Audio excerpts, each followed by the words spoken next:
Bonjour, c'est Thierry, je vous retrouve, on est le week-end du 1er mai et on va faire un petit tour sur le Dow Jones à nouveau. Pourquoi? Parce que d'une part les indices US drive en général les indices européens et donc quand on a trouvé une config qui semble fonctionner sur un des indices, autant rester dessus. Et sur le Dow Jones, c'est un petit peu ce qui s'est passé, donc je vais reprendre le fil de mes analyses précédentes en vous rappelant bien entendu comme d'habitude que tout ceci n'est qu'une analyse technique et pas du tout une recommandation ni d'achat ou de vente, et que je me borne simplement à vous partager une opinion personnelle sur différentes unités de temps où j'essaie de placer des supports, des résistances, des tendances, mais qu'il vous appartient entièrement bien entendu de décider d'entrer et de sortir du marché d'une façon ou d'une autre. Alors, je vais aller voir rapidement notre ami le Dow Jones en vous mettant à gauche, en vous rappelant l'hypothèse de diamant, voyez, en bleu que j'avais soulevé lorsqu'on était arrivé ici au contact du support, là, ce qui m'avait permis d'ailleurs de prendre vraiment très très bas la remontée du Dow Jones. J'ai mis une petite ligne noire pour vous montrer que en fait en gros on a passé le milieu de l'objectif entre guillemets qui serait carrément là-haut. Alors c'est une pure hypothèse évidemment, mais je pense que je vais m'acheter une bouteille de champagne si jamais un jour on y arrive et qu'on rebondit en dessous. Et dans le scénario fiction, ça correspond à quoi? Ça correspond à dans la panique des gens affolés qui, au moment où on est ici, voient deux énormes bougies rouges et qui perdent tout espoir en disant que la fin du monde arrive, que les banques centrales sont mortes, que le marché s'effondrera vers des abysses. Évidemment, à un moment, ils sont pris à contre-pied avec certaines déclarations, certaines actions, et ça remonte. Et pendant toute la remontée, la plupart des discours que je lis, ça va redescendre. De toute façon, c'est une petite remontée de contre-tendance, et puis au fur et à mesure, ces prévisions étant s'avérant fausses, ça devient de plus en plus, je dirais, un peu de la colère, de la stupéfaction. On entend le ressenti, mais qu'est-ce que c'est? Le jeu est faussé, les banques centrales sont en train de... c'est du grand n'importe quoi, ça devrait redescendre, beaucoup de discours, essayant encore une fois de donner raison à sa théorie et pas de suivre simplement ce que dicte le marché. Et donc pour l'instant le marché il nous dit ça monte, on a une belle bougie verte et puis vous voyez qu'on est arrivé en contact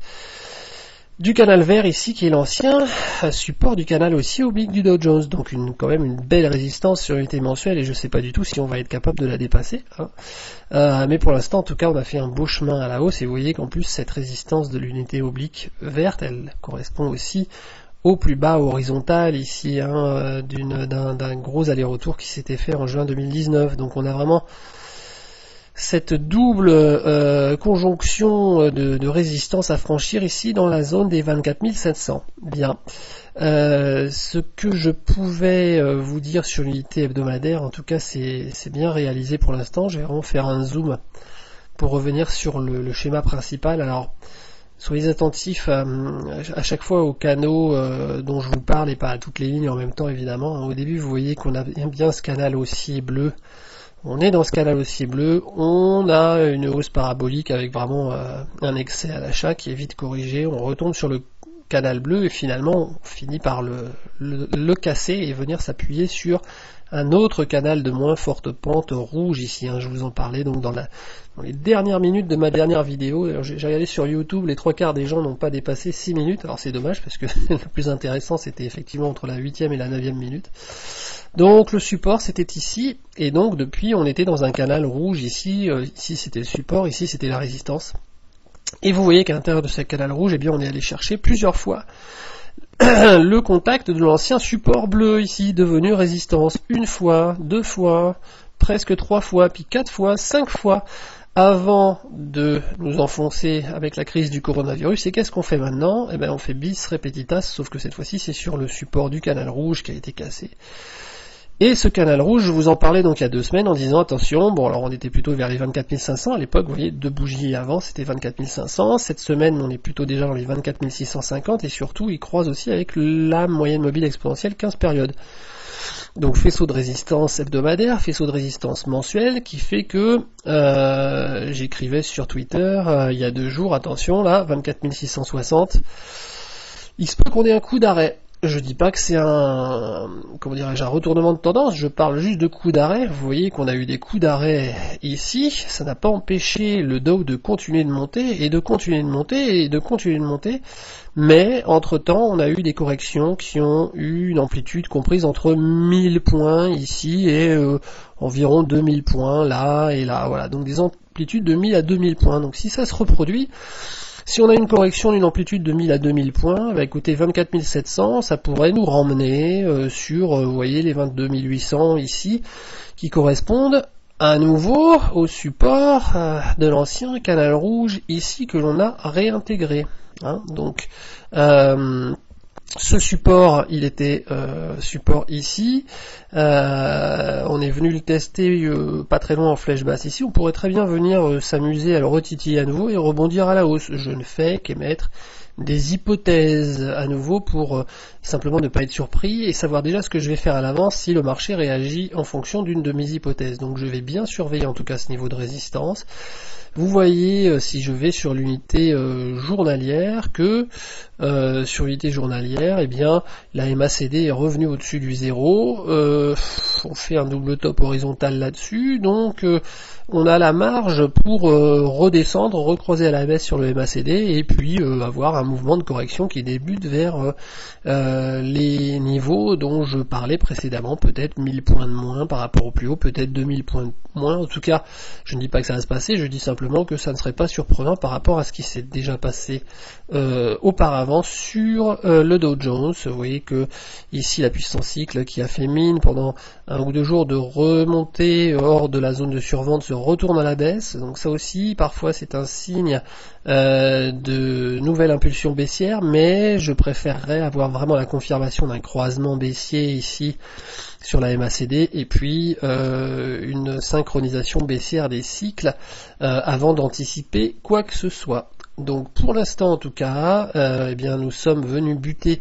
exactement comme vous le voyez sur le croisement de l'EMA15 et du canal rouge haussier dont je parlais il y a 2 semaines.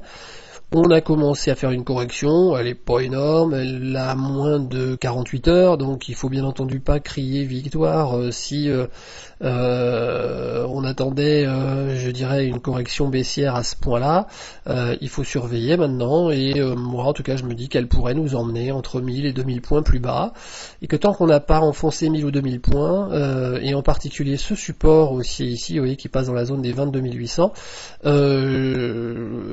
ce sera beaucoup trop tôt pour dire que ça y est, la tendance s'est à nouveau retournée et qu'on est reparti à la baisse et qu'on va enfoncer les derniers plus bas. On pourrait très bien faire, comme dans le cas ici, vous voyez, de début 2019, ben, des petites corrections et faire de nouveau plus haut, et encore une correction, et faire un nouveau plus haut. Donc faites attention, je pense qu'on est rentré dans une zone d'à-coup, là, hein, de courant d'air, et en mensuel, si on devait le regarder, bien peut-être que oui, on va mettre du temps à travailler ce support vert haussier, et peut-être à faire un peu des zigzags qui, j'aimerais bien, par fierté pour ma théorie personnelle du diamant, qu'on aille un de ces jours peut-être chercher même le bleu là, et si on va chercher le bleu là, eh ben, j'espère que ça coïncidera avec un tas d'analystes de commentateurs qui diront ah oui en fait bon bah non il y aura plus jamais de baisse, les banques centrales sont là, enfin rediscours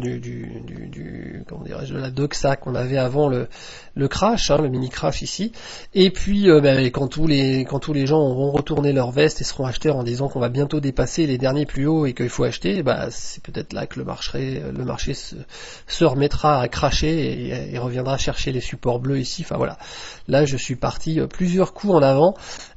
Il n'est pas du tout dit qu'on dépasse le support vert, il n'est encore moins dit qu'on allait chercher le bleu, mais en tout cas voilà, satisfaction d'avoir réussi à prendre ce mouvement de hausse et d'avoir pour l'instant bien anticipé l'arrêt, vous voyez, qui est doublement mentionné ici sur les unités à la fois mensuelles et puis hebdomadaires par rapport à la vidéo d'il y a 2 semaines. J'espère que cette analyse vous a été utile, je vous souhaite d'excellents trades et soyez prudents.